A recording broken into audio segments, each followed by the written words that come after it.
हमें वही डंजन दिखाया जाता है जो कि उस लाइब्रेरी के नीचे था और वहां पे वो कंकाल वो तो भाग रहे थे और उनके पीछे वही मॉन्स्टर था जो कि आग वाला था। वो कहता है फार्मिंग ग्रास, लेकिन तब वो सारे आगे पीछे भागी जा रहे थे। तो हमारी हन कहती है हेल्वरोस केयरफुल है ना, हर चीज को जला ना देना। लेकिन उसके साथ ही बिया थी, वो कहती है तुम श्योर तो हो ना वो एक डीमन है। हमारी हीरोइन कहती है बिल्कुल, ये अडोरेबल है ना। हेल्वरोस तो फायर डीमन है जिसकी वजह से ये डंजन में विंटर में हमारे काम आएगा। और किसने इमेजिन किया था कि मैंने वहां से जो पत्थर उठाया था वो असल में एक डीमन निकलेगा। तो बिया कहती है क्या तुम श्योर हो ये ठीक है। वो कहती है फिक्र ना करो, ये करप्ट डीमन है जिसको किलिंग से नफरत है और ये घास को जरा पसंद करता है बाकी चीजों से। तो बिया कहती है नहीं, मैं तुम्हारी बात कर रही हूँ एली, तुम फिर से इतने सीरियस फीवर के साथ वापस आई हो। और अगर तुमने मुझे बताया होता ना पहले ये सब कुछ होने वाला है तो मैं कभी तुम्हें वहां जाने ना देती। वो कहती है बिया, और वो उसके गले लगती है। वो कहती है मैं बिल्कुल ठीक हूँ और मैंने बाकी बच्चों को भी जान बचा ली थी और मेरी प्यारी दोस्त मैं बिल्कुल ठीक हूँ। तो हमारी हीरोइन सोचती है नावल में जो इतना बड़ा डिजास्टर होने वाला था ना मैंने उसको प्रिवेंट कर लिया ताकि थैसलेट उसको ट्रॉमा ना झेलना पड़े और वो अपने आप को ब्लेम ना करे। अब तो उसके दोस्त भी बच चुके हैं, लेकिन मैंने ओरिजिनल स्टोरी वो थोड़ी सी चेंज कर दी है। तो क्या इसका प्रोटैगनिस्ट पे कोई असर पड़ेगा। तो तभी नोटिफिकेशन आई थी एडवोकेट ऑफ कॉन्फिडेंशियलिटी, वो आपको डांट रहे हैं। वो सोचती है मुझे लगा ही था मुझे डांट पड़ेगी, लेकिन तभी नोटिफिकेशन आई थी voice that shape the world, वो उनको कह रहे हैं कि मेरे फॉलोअर के साथ कुछ तमीज से बात करें। तो वो सोचती है लॉर्ड वॉइस ठीक है मेरी हमायत करें। लेकिन बिया कहती है क्या हुआ तुम्हें। वो कहती है नहीं नहीं कुछ नहीं हुआ। तो होता उठते हुए कहती है असल में मुझे जाकर ना थोड़ी सी प्रे करनी थी। वो कहती है अच्छा मतलब तुम प्रे के जरिए बात करने वाली हो। वो कहती है हाँ हाँ कुछ ऐसा ही। तो बिया सोचती है ये कितनी डिवोटेड है ना और ये तो कितनी कूल है ना, इसके पास इतनी पावर्स है। लेकिन तभी हमारी हीरोइन एक अलग जगह पे आ गई थी। वो कहती है लॉर्ड वॉइस मेरा एक सवाल है। तो हमारी हीरोइन सोचती है मैं 17 टाइम लूप में आई हूँ ना ट्रांसमाइग्रेट होकर, तो मुझे लगा था कि ट्यूटोरियल शुरू होने से पहले वो वापस नहीं लौटेगा। तो अगर ऐसा ही हुआ तो क्या मेरी वजह से ओरिजिनल स्टोरी में कोई इफेक्ट आएगा। तो नोटिफिकेशन आई थी voice that shape the world, उसने कहा है जी बिल्कुल इफेक्ट आएगा। वो कहती है अच्छा तो सारी की सारी टाइमलाइंस में आएगा। तो नोटिफिकेशन आई थी नहीं, ये सिर्फ इसी टाइमलाइन में फर्क आएगा क्योंकि मे लेट जब भी वापस लौटेगा ना तो उसके दोस्त जिंदा हो गए। तो हमारे उन कहती है अच्छा और मेरी एग्जिस्टेंस के बारे में क्या क्या उसको याद होगा कि मैं भी हूँ। तो नोटिफिकेशन आई थी जी बिल्कुल, उसको हर बार याद होगा कि आप है, लेकिन सिर्फ मे लेट याद रख पाएगा कि आप है इस दुनिया में। उसके अलावा बाकी सबकी याददाश्त में से आप गुम हो चुकी होंगी और मे लेट वो आपको याद रखेगा चाहे वो कितनी बार टाइम में ट्रेवल क्यों ना कर ले। तो हमारे सोचती है अच्छा ये बात है, लेकिन वो सोचती है चलो अच्छा हुआ मैंने उसकी चाइल्डहुड को तो इम्प्रूव कर दिया, लेकिन मैंने उससे कहा था हम लोग दोबारा जरूर मिलेंगे, पता नहीं मैं दोबारा कब उससे मिल पाऊंगी। और वो तो बहुत ज्यादा कंफ्यूज होगा ना क्योंकि वो इकलौता इंसान है जो मुझे याद किए हुए है। और वो तो पूछेगा सबसे क्या तुम्हें एलेट रोडलिन याद है, क्या तुमने एलेट को देखा। लेकिन हर कोई कहेगा ऐसा कोई भी नहीं है यहाँ पर। लेकिन वो तो रोता हुआ कहेगा मैंने सच में उसको देखा था, मैं उससे मिला था, हमने प्रॉमिस किया था हम दोबारा जरूर मिलेंगे। वो सोचती है सच में पूरी दुनिया उसको पागल समझेगी, लेकिन मैं उम्मीद करती हूँ वो बिल्कुल पागल ना हो जाए। तो नोटिफिकेशन आई थी एडवोकेट ऑफ कॉन्फिडेंशियलिटी, उन्होंने कहा है कि आपको ट्यूटोरियल पीरियड में ऐसे ही दुनिया के साथ छेड़छाड़ नहीं करनी चाहिए और आपको बाहर नहीं निकलना चाहिए। तो नोटिफिकेशन आई थी voice that shape the world, वो गुस्सा हो रहे हैं कि आप फिर से मेरे फॉलोअर को डांट रहे हैं। तो फिर से नोटिफिकेशन आई थी एडवोकेट ऑफ कॉन्फिडेंशियलिटी, उन्होंने कहा है कि अपने फॉलोअर को सही से एजुकेट करें। लेकिन तभी उन दोनों की बहस चल रही थी और हमारी उन सोचती है अच्छा हुआ ना कोई तो मेरी साइड ले रहा है। लेकिन तब वो सोचती है ठीक है मुझे लगता है कि मुझे अगर इस दुनिया में जिंदा रहना है ना तो अपने आप को भी चेंज करना होगा और अभी डिप्रेस होने का कोई टाइम नहीं है। तो वो खड़ी होती है और सोचती है बिल्कुल मुझे अब एक स्किल लेनी होगी। तो तभी उसके सामने ट्रांसमाइग्रेटर आइटम शॉप ओपन हो रही थी। वो सोचती है मुझे इस अपॉर्चुनिटी को यूज करना होगा और मुझे वो परचेज करना होगा जिसको मैं पीछे छोड़ रही थी। और तभी उसने एक स्किल परचेज कर ली थी जिसका नाम था कॉम्बाट और अब उसने power of aura master choose की थी। लेकिन तभी वो नीचे से लकड़ी उठाती है और उसको बुलंद करती है। वो सोचती है ठीक है मैं अब प्रैक्टिस करूंगी और तब उसकी skill strong body level 1 unlock हो गई थी फिजिकल ट्रेनिंग के जरिए। लेकिन तभी उसके पास एक क्वेस्ट भी आ गई थी, अगर आपको ओरा मास्टर बनना है ना तो सबसे पहले आपको स्वॉर्ड मास्टर बनना होगा और उसके लिए आपको स्ट्रॉन्ग बॉडी लेवल 50 चाहिए होगा और वेपन मास्टरी लेवल 50 चाहिए होगा। वो सोचती है ठीक है जितना मेरा ओरा होगा ना उस हिसाब से ही मैं आगे सारी फिजिकल ट्रेनिंग कर सकती हूँ। तो मैं एक ट्रांसमाइग्रेटर हूँ तो मैं तो आराम से कर लूंगी ना, इसमें तो बिल्कुल वक्त नहीं लगेगा। और तब वो प्रैक्टिस शुरू भी कर देती है। लेकिन थोड़ी देर बाद शाम के वक्त बिया उसके पास आती है। वो कहती है एली अब हमें चलना चाहिए। लेकिन एली वो तो बिल्कुल थक चुकी थी, वो कहती है हाँ हमें चलना चाहिए। तो बिया कहती है एली तुम्हें क्या हुआ।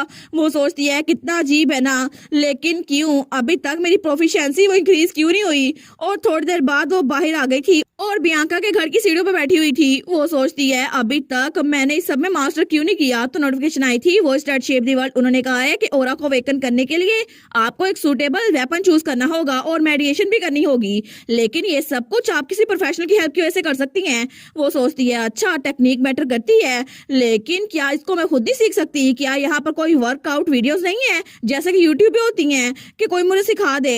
तो नोटिफिकेशन आई थी वो डॉट शेप दी वर्ल्ड ने कहा है कि ऐसा कुछ भी नहीं है, लेकिन आपको फिक्र करने की जरूरत नहीं है क्योंकि हम आपकी हेल्प करने वाले हैं। वो कहती है क्या, लेकिन तभी वहां पर उसको आवाज आई थी क्या तुम्हें किसी इंस्ट्रक्टर की जरूरत है। तो वो कहती है हैं ये आवाज कहाँ से आई। वो इधर तो देखती है, वो कहती है कौन बोल रहा है, लेकिन तभी उसका लॉकेट वो चमकने लग जाता है। तो उसमें से आवाज आती है यहाँ पर देखो। तो जब हमारी हीरोइन वहां पर देखती है ना तो वहां पर कोई लड़की निकल रही थी और नोटिफिकेशन आई थी spirit of the heroic saint Agnes of whip shot वो रिपेयर हो गई हैं। तो वो लड़की कहती है हेलो सेंट कैंडिडेट, लेकिन हमारी हीरोइन तो उसको देखकर बहुत ही ज्यादा शौक हो गई थी। वो कहती है क्या भूत, क्या ये एक भूत है, ये अचानक से मेरे लॉकेट से कैसे निकल आई। तो तब वो लड़की कहती है कैंडिडेट क्या तुम मुझे एग्नेस बुलाओगी घोस्ट की जगह। वो कहती है एग्नेस। तो वो लड़की कहती है बिल्कुल, क्योंकि मैं हूँ वो हीरो जिसको तुम सेक्रीफाइस के डे पे सेलिब्रेट करती हो, क्योंकि मैंने बहुत सारे लोग की जान बचाई थी। तो हमारी कहती है अच्छा आप वही हैं जो कि कार्डिनल कार्टेलिया की दोस्त है। तो वो लड़की कहती है अच्छा कार्डिनल कार्टेलिया वो कैसी है, वो तो अब एक और ग्रैनी बन गई होगी ना, वो कैसी है, क्या वो ठीक है। तो हमारी कहती है जी जी बिल्कुल, वो तो बिल्कुल अच्छी और हेल्दी है। तो वो लड़की कहती है ये तो सुनकर अच्छा लगा मेरी पुरानी दोस्त के बारे में, लेकिन क्या तुम्हें किसी इंस्ट्रक्टर की जरूरत थी क्योंकि मैं तुम्हारी हेल्प करने वाली हूँ। तो हमारी हीरोइन कहती है सच में। तो एग्नेस कहती है बिल्कुल, लोगों ने मुझे ऑनर किया था कि मैं एक सेंट हूँ, लेकिन फिर भी ये मेरी जॉब नहीं थी। तो हमारी हीरोइन कहती है फिर आपकी जॉब क्या है। तो वो अपने हाथ से कुछ मैजिक करते हुए कहती है वेल मेरी जॉब तो ये है कि मैं इस पूरी दुनिया की सबसे ज्यादा खतरनाक इंस्ट्रक्टर हूँ। और तभी उसके हाथ में एक चश्मा आ गया था और उसने वो चश्मा लगा भी लिया था। वो कहती है क्योंकि मैं बहुत ज्यादा खतरनाक इंस्ट्रक्टर हूँ तो मैं सबको सिखा के रहूंगी। तो तभी वो कहती है रिक्रूट एलिट जल्दी करो हमें ट्रेनिंग करनी है। और तभी वो उसको कहीं लेके जा रही थी। तो हमारी कहती है क्या मतलब अभी ट्रेनिंग स्टार्ट करनी है, थोड़ा टाइम भी नहीं लगेगा। और थोड़ी देर बाद ही वो एक जगह पर पहुंच गई थी जो कि उस मैंशन के अंदर ही थी, लेकिन वहां पर बहुत सारी तलवारें पड़ी हुई थी और बहुत सारा ट्रेनिंग का सामान भी था। वो कहती है मुझे पता नहीं था कि पूरे मीनार में ऐसी भी कोई जगह है। तो एग्नेस कहती है हाउस गिलेट वो तो स्वॉर्डमैनशिप के लिए फेम किया गया था ना, तो तुम्हें नहीं पता कि इस मीनार में ऐसी भी जगह हो सकती है।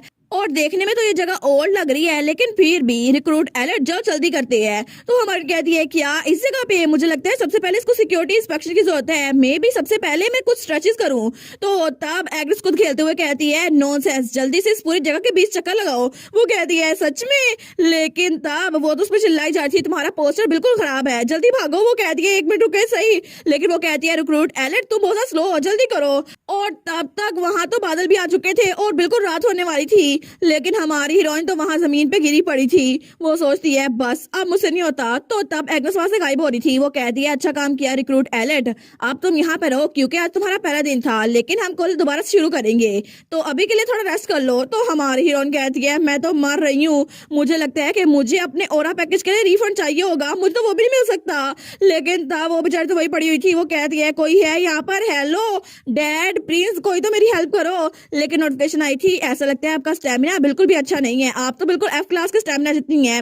वो सोचती है ये कितना अपसेटिंग है ना, लेकिन तभी नोटिफिकेशन आई थी voice that shape the world. वो गुस्सा हो रहे हैं और सबसे कह रहे हैं चुप रहे क्योंकि वो आपकी हेल्प करेंगे। तो हमारे सोचती है सच में कोई मेरी हेल्प करेगा, आप तो बेस्ट है लॉर्ड वॉइस, लेकिन ये सेटिंग कितनी कोल्ड है ना। तो तभी नोटिफिकेशन आई थी voice that shape the world, वो अपसेट हो रहे हैं और उन्होंने आपके लिए कुछ परचेज किया है और वो था डिवाइन जिंगसेंग एक्सट्रैक्ट जो कि 30 पैक्स थे। वो कहती है हैं ये क्या है, लेकिन तभी नोटिफिकेशन आई थी स्केल दैट जज द सोल्स और आर्किटेक्ट वो सारे के सारे शॉक हो गए हैं और उसके सामने डिवाइन जिंगसेंग एक्सट्रैक्ट था जिसकी वजह से वो पूरे हफ्ते का वर्कआउट 2 घंटों में कर सकती थी। तो हमारी सोचती है ये कितना इनक्रेडिबल है ना।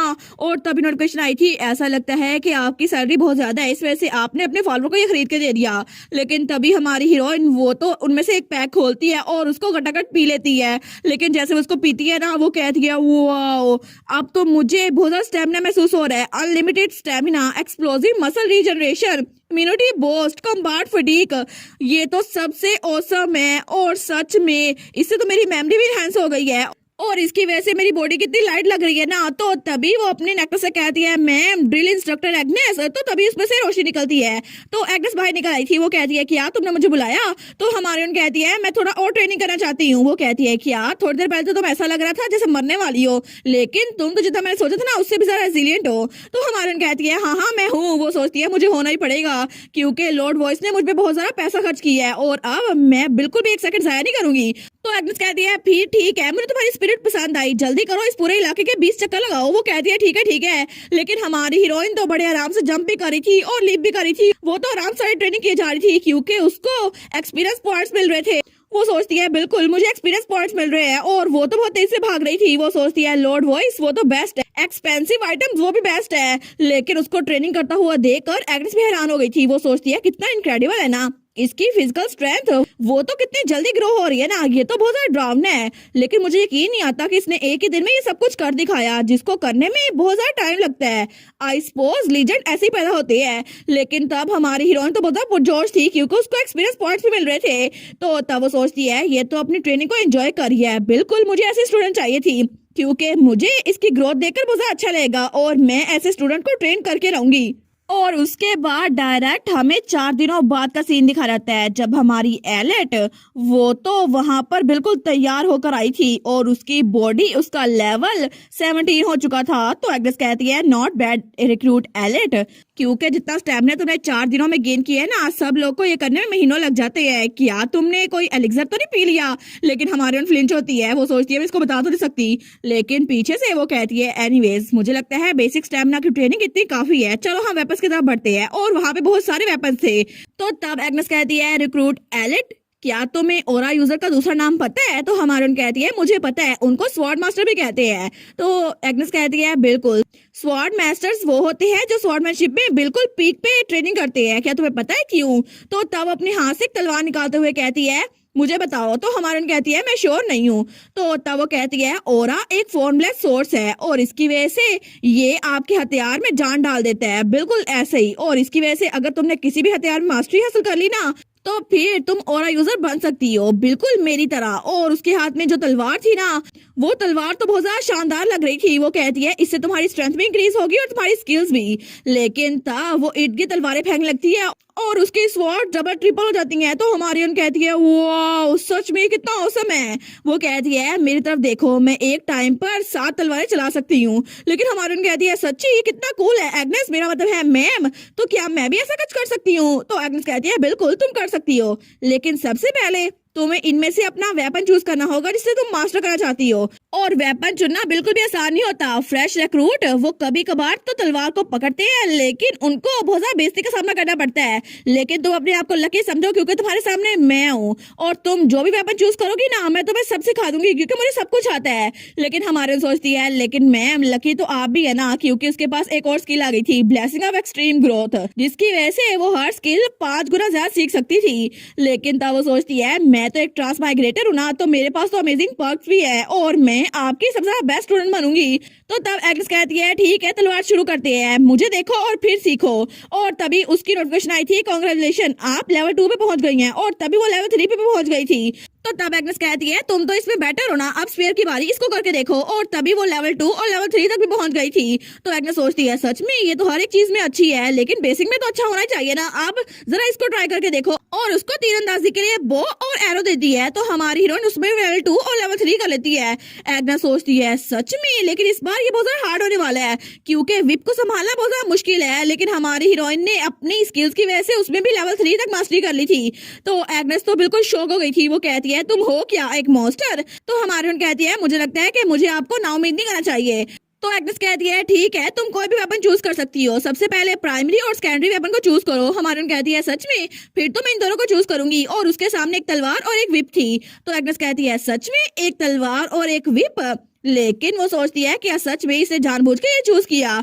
और तब हमें हमारी हीरोइन बताती है मैंने अपने ड्रिल इंस्ट्रक्टर पे थोड़ी सी रिसर्च की थी और तब मुझे पता चला था ये है एग्नेस एजलेटे, एक सेंट होली किंगडम की, क्योंकि ये तो इतनी औसम थी कि इसने हर एक चीज में मास्टरी इख्तियार कर ली थी। लेकिन बाद में ये स्वॉर्डमैनशिप में बिल्कुल यूनिक स्टाइल से क्रिएट किया था और उसकी वजह से इसकी स्वॉर्डमैनशिप वो बहुत ज्यादा औसम थी और इसने विप स्वॉर्ड तैयार की थी। लेकिन एग्नेस कहती है विप स्वॉर्ड हर वेपन से अलग होती है और ये बहुत ज्यादा पावरफुल है क्योंकि इसको ऑरा के हिसाब से चेंज कर सकते हैं। लेकिन क्या तुम ये सच में सीखना चाहती हो? तो हमारी कहती है जी बिल्कुल, मैं चाहती हूँ कि आपसे सीखो विप स्वॉर्ड को कैसे इस्तेमाल करती है मैम। तो तब वो बड़ी हैरान हो गई थी, लेकिन तब स्माइल करते हुए कहती है मुझे तुम्हारी आंखें पसंद आई, तुम में बिल्कुल एम्बिशन भरी हुई है। और राइट, अब तो तुम्हारी ट्रेनिंग बहुत ज्यादा सख्त होने वाली है, तो अपने माइंड को तैयार कर लो। तो हमारी कहती है जी मैं, वो तो बड़ी पुरजोश थी, लेकिन अगले ही दिन वो बेचारी तो खराटे ले रही थी क्योंकि वो पूरी रात सो नहीं पाई थी ट्रेनिंग की वजह से। तो तब बिया उसके साथ बैठी थी, वो कहती है एलेट, तो हमारी उठते हुए कहती है हाँ क्या हुआ, मुझे माफ करना बिया, हम क्या बात कर रहे थे? तो तब बियांका कहती है तुम ठीक तो हो ना, तुम थकी हुई लग रही हो। तो हमारी कहती है हाँ मैं ठीक हूँ। वो सोचती है मुझे स्वॉर्डमैनशिप की ट्रेनिंग भी करनी होती है, मुझे मॉर्निंग प्रेयर भी करनी होती है, हर्ब्स की फार्मिंग भी करनी होती है, और इसके अलावा पोषण की प्रोडक्शन की वजह से मुझे सोने का टाइम ही नहीं मिलता। लेकिन वो कहती है तुम भी तो अपने लेसन के साथ बिजी हो ना, क्योंकि मैंने सुना था तुम्हारे पास होमवर्क बहुत ज्यादा आता है ना, और टेस्ट भी बहुत ज्यादा होते हैं, लेकिन तुमने फिर भी इतना टाइम इकट्ठा किया ताकि तुम रोडलिन के पोर्शन उसको सेल कर सको। और उसके फादर ने उसे बताया था एलेट देखो ना, लेडी बियांका चाहती है कि वो हमारे पोर्शंस को सेल करे। लेकिन हमारी हीरोइन तो अपने फादर के सामने ऐसे बन रही थी जैसे उसको कुछ पता ही ना हो। वो कहती है मेरे फादर बहुत ज्यादा खुश थे, लेकिन थैंक यू सो मच, तुम्हारी वजह से ये सब कुछ हो पाया और कल से हम सेल शुरू भी कर देंगे। और तभी उसको नींद आ रही थी। वो कहती है फिर भी मैं बहुत ज्यादा नर्वस हूँ, अगर ये ना बिके तो बियांका कहती है ऑफ कोर्स ये बिकेंगे, क्योंकि मुझे पता है कि तुम्हारे और मिस्टर रोडलिन के पोर्शंस कितने ज्यादा औसम है, और मैं श्योर हूँ कि लोगों को इसकी कीमत का पता चल जाएगा। तो हमारी कहती है तुम ठीक कह रही हो, मैंने तो बहुत ज्यादा मेहनत की है और अब मैं तो इसको बेचूंगी और बहुत ज्यादा अमीर बन जाऊंगी।